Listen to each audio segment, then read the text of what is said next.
Hi, this is Ravi. ప్రస్తుతం చంద్రబాబు ఢిల్లీలో ఉన్నారు. ఢిల్లీలో ఉండి అమిత్ షాని కలిశారు. కలిసిన తర్వాత వారిద్దరి మధ్య ఒక ఆసక్తికరమైన సన్నివేశం చోటు చేసుకుంది. మరి ఆ సన్నివేశం ఏంటి, దాని నేపథ్యం ఏంటి? ఇదే అంశంపై మనతో మాట్లాడేందుకు సీనియర్ జర్నలిస్ట్ సిఎస్ రావు గారు ఉన్నారు. ఆయన అడిగి మరిన్ని వివరాలు తెలుసుకుందాం. సార్ నమస్కారం. సార్ నమస్తే రవి. సార్, అమిత్ షా చంద్రబాబు నాయుడు చాలా రోజుల తర్వాత భేటీ, దాదాపు 7-8 ఏళ్ల తర్వాత జరిగింది. సో వీళ్ళిద్దరి మీద ఒక ఆసక్తికరమైన సంఘటన జరిగిందని వార్తలు వస్తున్నాయి. ఏంటి సార్? సో ఒకటేంటంటే చంద్రబాబు నాయుడు అమిత్ షా ఇద్దరు కలిశారు ఢిల్లీలో. పవన్ కూడా ఉన్నారు. ఇది అందరికీ తెలిసినటువంటి న్యూస్. కేవలం కలవడం అనేది పొత్తుల కోసం లేదా సీట్ల షేరింగ్ కోసం, సీట్ల ఫైనలైజేషన్ కోసం అనేది సర్వత్రా వినిపిస్తుంది. కానీ వాళ్ళిద్దరూ భేటీ అయిన సందర్భంగా ప్రస్తావనకు వచ్చినటువంటి అంశాలు ఏమున్నాయని చెప్పి కొంచెం లోతుగా కనుక మనం ఆలోచించి ఢిల్లీ వర్గాల నుంచి సమాచారం కనుక తెప్పించుకోగలిగితే సీట్ల షేరింగు కేవలం స్థానాలకు సంబంధించిన అంశాలే కాదు, వాళ్ళు పూర్వపు గత స్మృతుల్ని, అలాగే భారతదేశ అభివృద్ధి ఏ విధంగా జరగాలి అనే దాని మీద చర్చించుకున్నట్టు ప్రస్తావనకు వచ్చినట్టు కూడా తెలుస్తుంది. ఆ సందర్భంగా చంద్రబాబు నాయుడు యొక్క టాలెంట్ లేదంటే చంద్రబాబు నాయుడు విజన్, దాని గురించి అమిత్ షా గుర్తు చేసి మైమరిచిపోయాడని చెప్పి తెలుస్తుంది.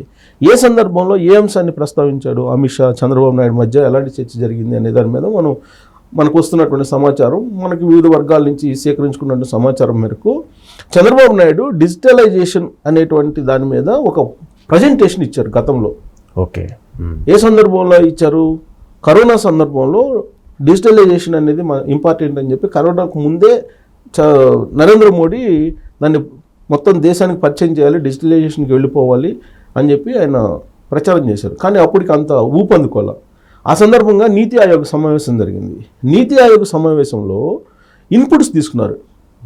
భారతదేశాన్ని డిజిటలైజేషన్ వైపు తీసుకెళ్లాలని అంటే ఏమేం చేయాలి అనే దాని మీద కొన్ని ఇన్పుట్స్ తీసుకున్నారు. అన్ని ఆయా రాష్ట్రాలకు సంబంధించినటువంటి ముఖ్యమంత్రులు, అలాగే సీనియర్ పొలిటీషియన్స్, దేశంలో ఉండేటువంటి వివిధ పార్టీలకు సంబంధించినటువంటి వాళ్ళ నుంచి తీసుకున్నారు.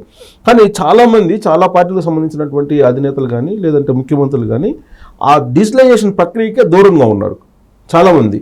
ఎందుకనంటే భారతదేశం వెనకబడినటువంటి దేశం, అసలు మొబైల్లో వాడేవాళ్ళు ఎంతమంది ఉంటారు, ప్లస్ దానికి టచ్ స్క్రీన్ కావాలి. ఈ డిజిటలైజేషన్ అనేది సాధ్యం కాదు, నరేంద్ర మోడీ ఆయన చేస్తున్నది తప్పు అని చెప్పి చాలామంది అభ్యంతరం పెట్టినటువంటి వాళ్ళు కూడా ఉన్నారు. ఈవెన్ కాంగ్రెస్ పార్టీకి సంబంధించినటువంటి వాళ్ళు కూడా అభ్యంతరం పెట్టారు. ఇప్పుడు మనది చిన్న సూక్ష్మ వ్యాపారాలు చేసుకునే వాళ్ళు చాలామంది ఉంటారు, వీధి వ్యాపారాలు చాలామంది చేసుకుంటూ ఉంటారు. అలాంటి వాళ్ళకి ఈ డిజిటలైజేషన్ ఇవన్నీ కూడా గందరగోళం రేకేస్తున్నారు.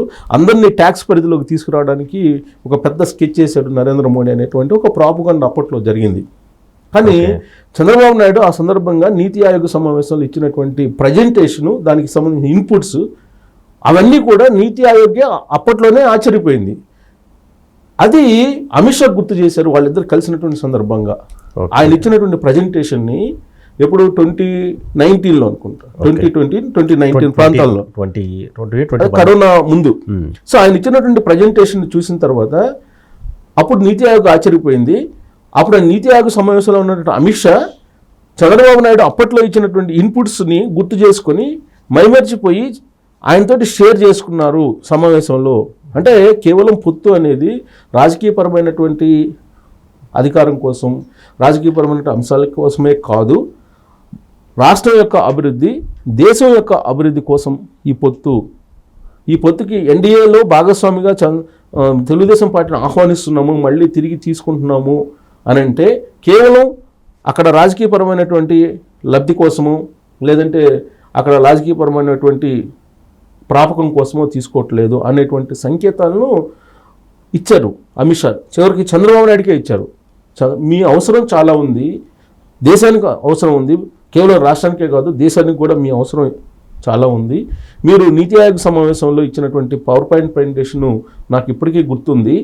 ఆ రోజు డిజిటలైజేషన్కి మీరు ఇచ్చినటువంటి ఇన్పుట్స్ చాలా ఉపయోగపడుతున్నాయి ఇప్పుడు భారతదేశానికి.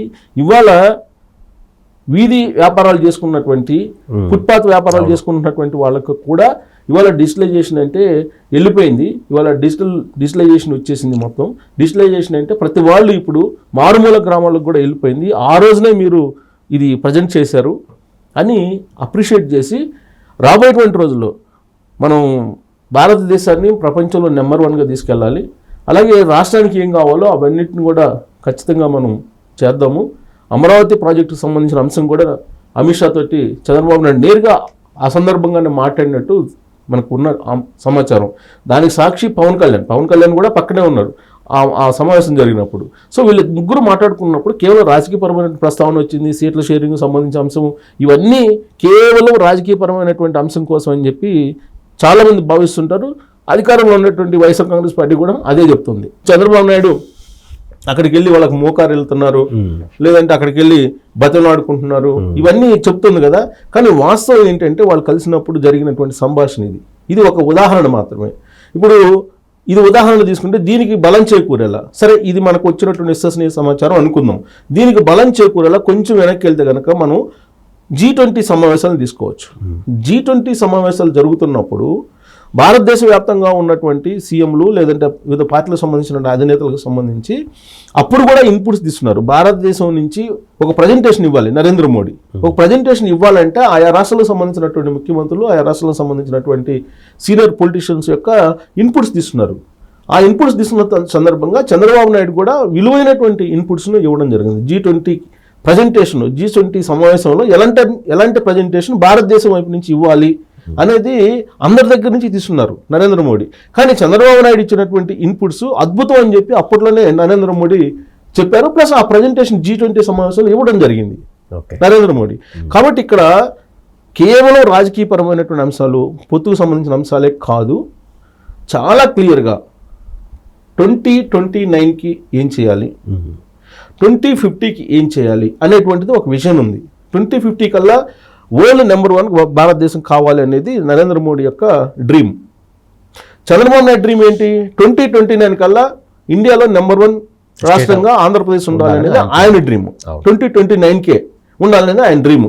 కానీ మధ్యలో 2019 పోయింది. సరే, జరిగిందేదో జరిగిపోయింది, ఇక నుంచైనా కన్స్ట్రక్టివ్గా మనం వెళదాము అనేటువంటి ఒక చర్చ, అర్థవంతమైనటువంటి విజన్తో కూడుకున్నటువంటి బాధ్యతాయుతమైనటువంటి సమాజానికి హితం కోరేటువంటి ఒక చర్చ వాళ్ళిద్దరి మధ్య నడిచింది. దానికి పవన్ కళ్యాణ్ కూడా సాక్ష్యం, అక్కడ పక్కనే ఉన్నారు. సో బయట జరుగుతున్నటువంటి స్పెక్యులేషన్స్ ఏవైతే ఉన్నాయో కేవలం రాజకీయపరమైన పొత్తు అనేది కాదు, ఇది రాష్ట్ర అభివృద్ధికి, దేశాభివృద్ధికి సంబంధించినటువంటి పొత్తు. తెలుగుదేశం పార్టీ, జనసేన, బీజేపీ యొక్క పొత్తు అన్నదానికి ఇది ఒక నిదర్శనం. ఆయన డిజిటలైజేషన్ గురించి గుర్తుంచుకున్నాడంటే చంద్రబాబు నాయుడు యొక్క ఇన్పుట్స్, విలువైనటువంటి ఇన్పుట్స్ అప్పట్లో నీతి ఆయోగులు ఇచ్చారు అని చెప్పారనంటే అంటే చంద్రబాబు నాయుడికి ఎంత విలువిస్తున్నారు అమిత్ షా అనేదానికి నిదర్శనమే కదా అది. సో అప్పుడు నోట్ల రద్దుకు సంబంధించి కూడా ఆయన కొన్ని ఇన్పుట్స్ ఇచ్చారు, నోట్ల రద్దుకు సపోర్ట్ చేశారు చంద్రబాబు నాయుడు. 500 రూపాయల నోటు కూడా రద్దు చేయాలని చెప్పి ఆయన సలహా ఇచ్చాడు. 500 రూపాయలు, 1000 రూపాయల నోటే కాదు, 500 రూపాయలు కూడా రద్దు చేయాలి, 2000 రూపాయలు అసలు బ్యాన్ చేయాలి, 2000 రూపాయల నోట్ అని చెప్పి కూడా చెప్పారు చంద్రబాబు నాయుడు. సో అవన్నీ గుర్తు చేసుకొని అమిత్ షా ప్రస్తావిస్తూ ఆ తర్వాత ఎలాగూ ఎజెండా సీట్ల షేరింగు, స్థానాలకు సంబంధించిన అంశం మీద కానీ అది కూడా చర్చకు వచ్చింది. అయితే ఇప్పుడు మనం తీసుకుంటే కనుక శుక్రవారం జరిగినటువంటి సమావేశం ప్యూర్గా ఇన్పుట్స్ ఇవి ఉన్నాయి. ఇప్పుడు శనివారం రోజు క్లియర్ కట్గా ఫైనలైజేషన్, సీట్లకు సంబంధించి లేదంటే ఇతర అంశాలు మాట్లాడుకుంటారు. అంటే జనరల్గా ఏంటంటే మైండ్ సెట్ వాళ్ళు పోతున్నారు కాబట్టి సీట్ల గురించి రాగానే కూర్చొని అమిత్ ఏంటి నీకు ఎన్ని సీట్లు కావాలి, నాకెన్ని సీట్లు, ఈ మాట్లాడుకోవాలా. అది వాళ్ళు మాట్లాడుకున్నటువంటి మాటలు, వాళ్ళ దగ్గర వాళ్ళ మధ్య వచ్చినటువంటి ప్రస్తావన కనుక మనం గమనిస్తే వాళ్ళు ఎంత సీరియస్గా రాష్ట్రం గురించి, దేశం గురించి మాట్లాడుకుంటున్నారు. వాళ్ళు ఏదైతే అనుకుంటున్నారో వాటిని సాధించడానికి పొత్తు కావాలి, రాజకీయపరమైన బలం కావాలి, రాజకీయపరమైన అధికారం కావాలి. సో కాబట్టి దాని దిశగా ఆలోచిస్తున్నారు. సో ఇది అమిత్ షా ఒక రకంగా చంద్రబాబు నాయుడుతో మీటింగ్ అనే దానికి హ్యాపీగా సంతోషపడ్డారు, మురిసిపోయారు, ఆయన ఇచ్చినటువంటి ప్రజెంటేషన్ గుర్తు చేసుకుని అని చెప్పి మనం చెప్పొచ్చు. సో దీన్ని ప్యూర్గా రాజకీయపరమైన పొత్తు కింద మనం భావించడానికి లేదని చెప్పి ఈ దృష్టాంతాన్ని మనం పరిగణలోకి తీసుకుంటే చెప్పొచ్చు. ఓకే, చంద్రబాబు అనగానే మనకు గుర్తొచ్చేది విజన్. సో ఆ విజన్ ఇప్పటికీ వాల్యూ ఉంటుంది. ఇదే విషయాన్ని అమిత్ షా చేసిన సంఘటన కూడా మరోసారి ప్రూవ్ చేస్తుంది. సో ఆయన చంద్రబాబుకి ఎంత విలువ ఇచ్చారో ఆయన విజన్ కూడా అంతే విలువ ఇచ్చారు. సో రాబోయే రోజుల్లో ఈ జనసేన, టీడీపీ, బీజేపీ బంధం మరింత దృఢంగా అవ్వాలని, సో రాబోయే రోజుల్లో ఎన్నికల్లో వాళ్ళు అద్భుతమైన విజయం సాధించాలని కోరుకుందాం. Thank you.